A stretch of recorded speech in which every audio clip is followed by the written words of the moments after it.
Well, growing up, I had a friend whose father spent every weekend rebuilding classic cars.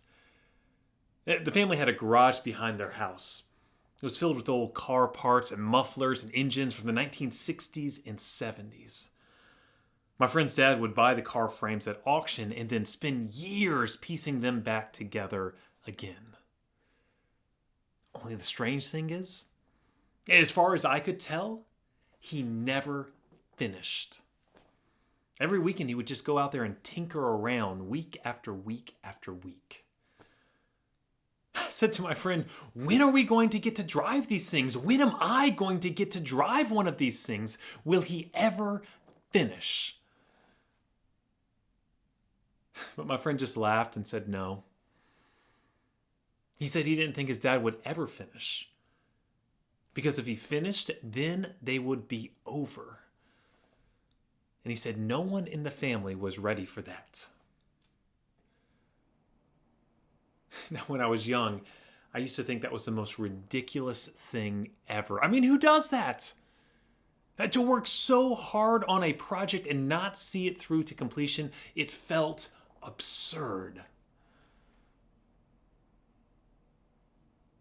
But now that I'm a little bit older, I think I understand. I think there are some things in this life you just don't want to finish. I think that there are some parts of life you just don't want to end.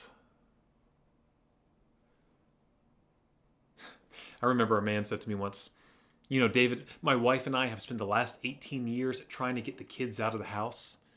He said ever since our kids were little, we told them that they were going to college, and as soon as they were done with college, they weren't coming back here. In fact, we used to joke with them that we were going to turn their room into a pool hall, put a pool table right where their bed used to be, just so they didn't have any options. It's funny, he said. We've waited for this time for so long. We've worked for so long to have this freedom, but now that it's here, well, it's harder than I thought it would be.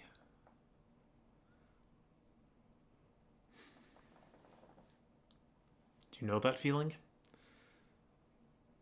Have you been there before? That feeling where you know that life has changed and there's no going back to the way things used to be. Sometimes the hardest thing any of us ever have to face in life is simply facing the end. Part of me can't help but wonder if that's why Mary and her sister Martha cried out to Jesus saying, Lord, if you had only been here, then our brother Lazarus would not have died. I wonder if the reason these sisters cried out to Jesus was simply because they were not ready for their life to change. After all, Mary and Martha, they had a good life. It wasn't a fancy life or an elaborate life or a perfect life, but it was a good life, and they weren't ready to let go of it. They liked the stability and predictability, and they wanted everything to remain frozen in time exactly as it was. And who can blame them? Isn't that what we all want? Things to stay the same? I think it was Woody Allen who once said, I don't want to achieve immortality through my art. I want to achieve immortality by not dying. Yes, no one wants to experience change. Mary and Martha, they liked the life they had. They liked things to be exactly as they were. But of course, the only constant in life is change. And sooner or later, it catches up with all of us. One day, these sisters had a brother who got sick, and he did not get better. And they called for the doctors, and they called for Jesus, but Lazarus still died. And life as they knew it was over. Sometimes the hardest thing any of us ever have to face in this life is simply facing the end.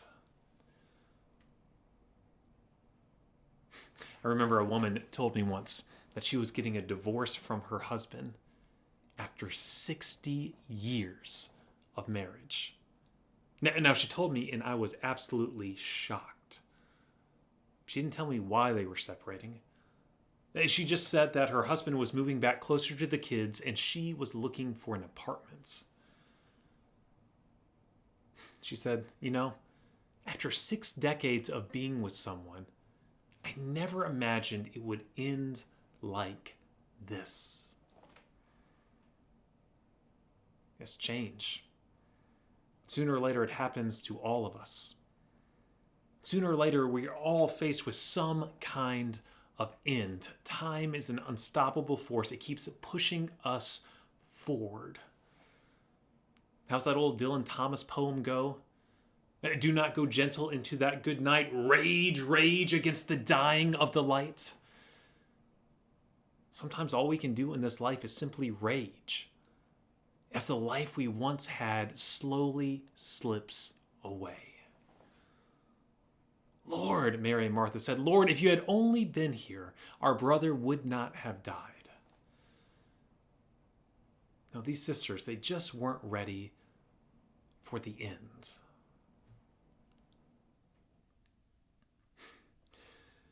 Of course, it's at this point in the story that you would expect Jesus would come up to these two women and offer his condolences.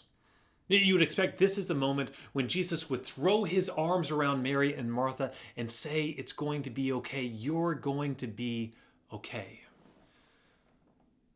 But the strange thing about the scripture is Jesus doesn't do that. He doesn't seem to show any sympathy towards Mary and Martha. He doesn't offer to pray with them or offer to bake them some kind of casserole.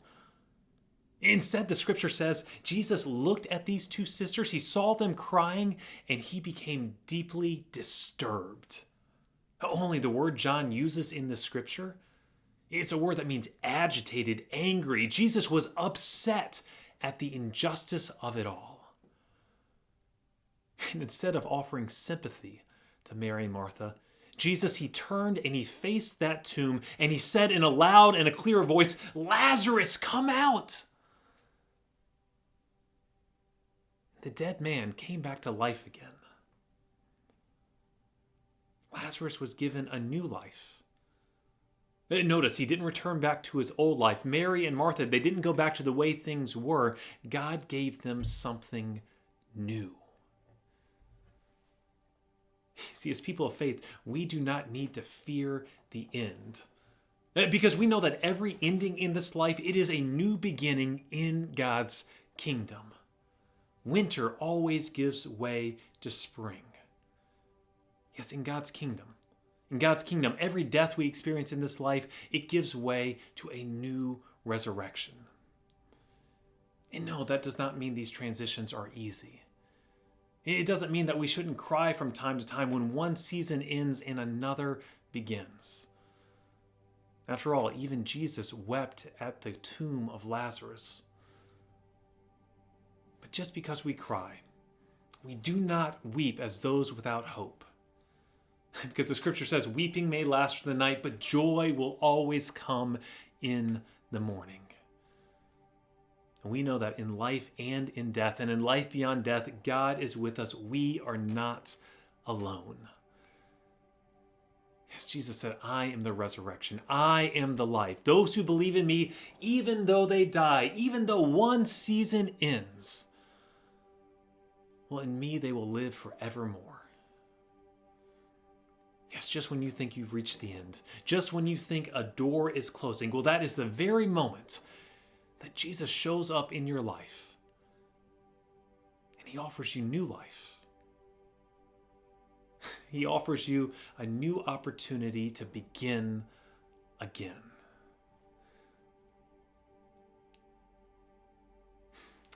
I'm reminded of an experience that happened to me several years ago now, where I was called to the hospital to visit a family friend who had suffered a major stroke while vacationing here in Moore County. You see, the man I was going to see was the church organist at my aunt's church for over 25 years. She had known him for almost 3 decades. She called and she said, David, it doesn't look good. She said he's not waking up. The doctors say it shouldn't be long. I know you don't know this family, but I was hoping that you might go and give his wife, Patricia, a hug for me. So I went. I showed up at the hospital. I went into the ICU room, and as soon as I went into the ICU room, I was shocked to see there in the middle of the room was a giant, full-size symphonic harp. The instrument was so large it dominated the space. I went up to Pat, I introduced myself, I gave her a hug, and she said, "You're just in time."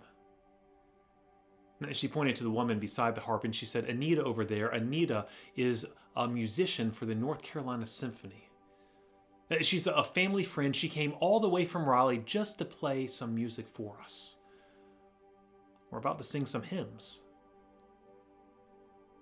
So for the next hour, I stayed in that little ICU room as together we sang hymns.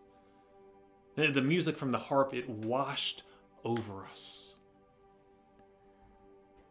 Amazing Grace, I come to the garden alone. Joyful, joyful, we adore thee.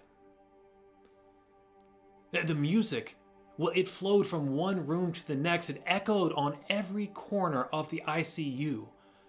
I kept expecting the doctors or the nurses to come in to make us stop, to quiet us down, only they never came. And there was sadness in that moment. But there was also something else present as well. There was a feeling of joy. Because even though we recognized one life was ending in that moment, we also knew that a new life was beginning. Yes, I don't know what ending you are facing in your life. I don't know what season is coming to a close, but I know this. You don't need to be afraid. Because in God's kingdom, well, your life has only just begun.